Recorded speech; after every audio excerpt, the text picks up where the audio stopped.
Bienvenue sur le site grandprof.org.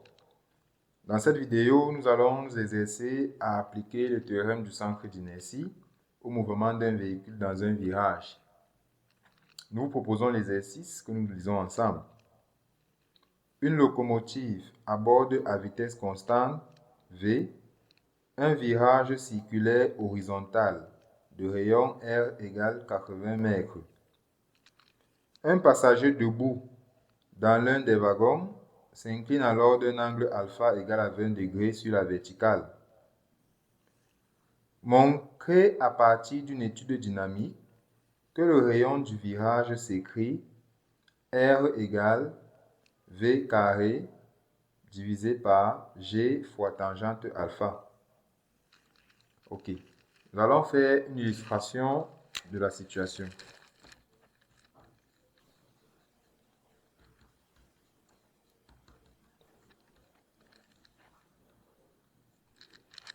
Donc ici, nous représentons le virage.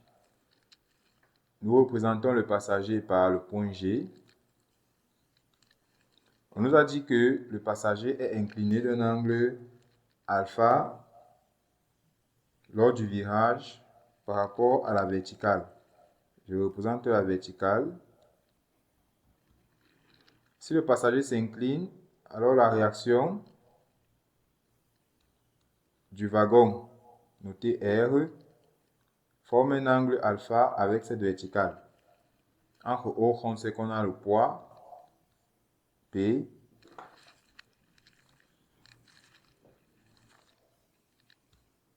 du passager.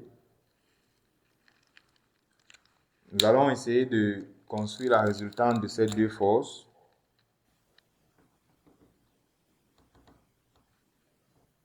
Qui nous donne F. Notez que l'angle alpha que nous avons là se retrouve encore ici.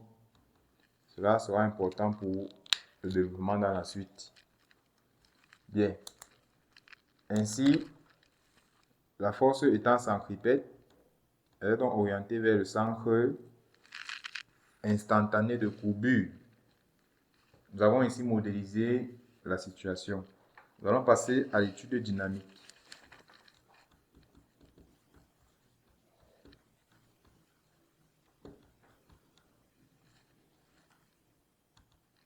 Pour une étude dynamique réussie, vous devez suivre 4 étapes.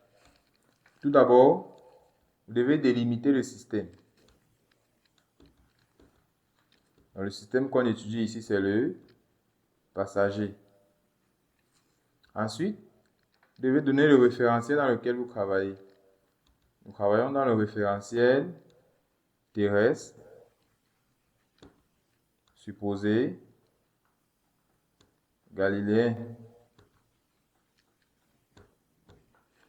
Ensuite, vous devez donner le bilan des forces.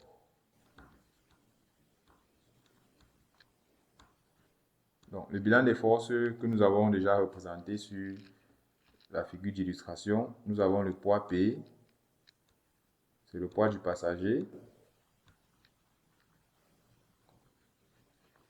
Et nous avons la réaction R, qui est la réaction du wagon. Bien. Ensuite, on fait donc le choix de la méthode de résolution.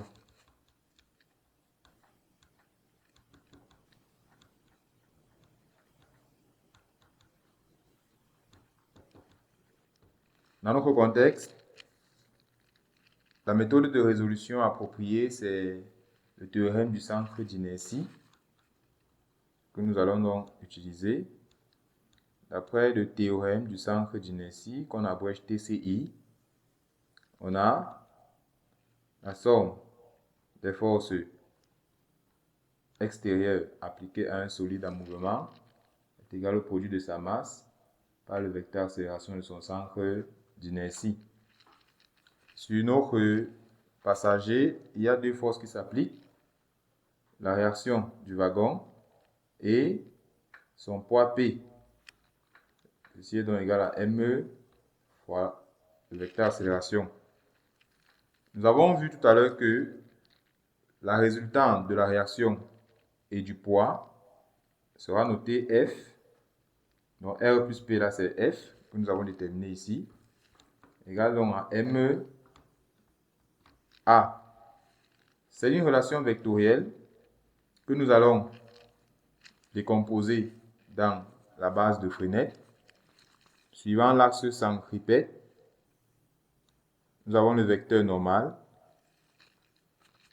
Donc, suivant cet axe,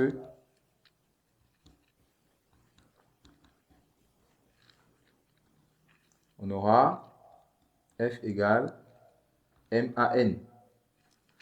Donc ici, c'est l'accélération normale. Or, nous avons vu que l'accélération normale, c'est V carré sur le rayon de courbure. Et quant à la force F, nous pouvons établir la relation ici dans ce triangle qui contient comme côté le vecteur P et le vecteur F. On peut voir là-bas que tangente alpha, ici, c'est le côté opposé F sur le côté adjacent P. Donc de là, on a F égale P tangente alpha. C'est ce que je vais remplacer ici. Donc F c'est P fois tangente alpha égale M fois AN, qui est V carré sur R. Donc, on sait aussi que le poids c'est mg. Donc avec P égale à mg, on aura donc mg tangente alpha égale à mv carré sur R. On pourra donc simplifier les masses et tirer le rayon R qui nous donne R égale V carré sur G fois tangente alpha. Donc, pour cette première question, il était donc important de retrouver cette formule donnée. Nous passons à la question suivante.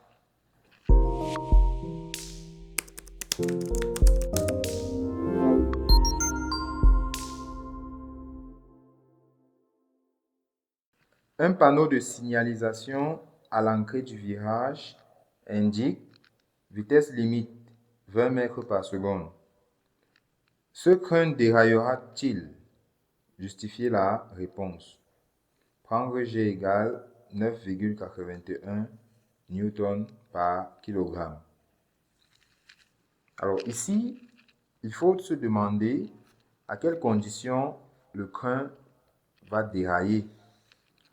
Pour que le train déraille, il faut qu'il excède la vitesse limite, qui est de 20 mètres par seconde.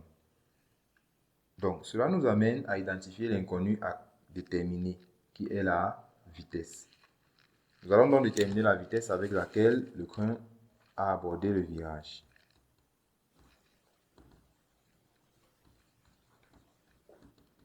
Déterminons la vitesse avec laquelle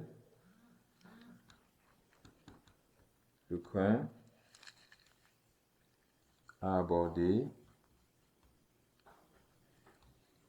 le virage.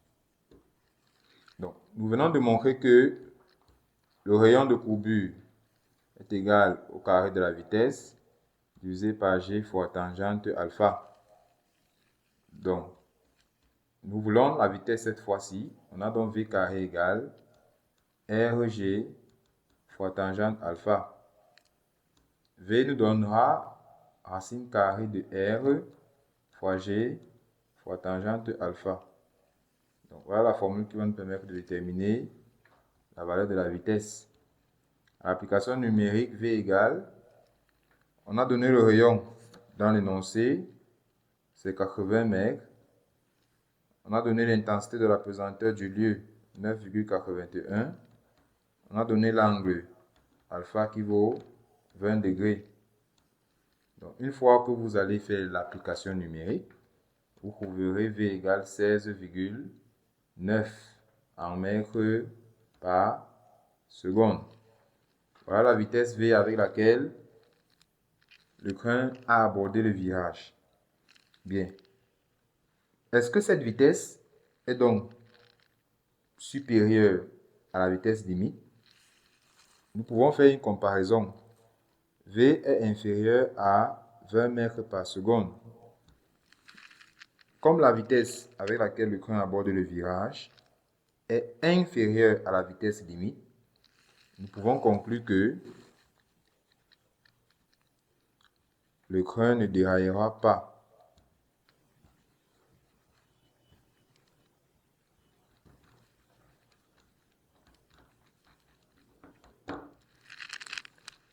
Ainsi, nous avons résolu les deux questions posées pour cet exercice.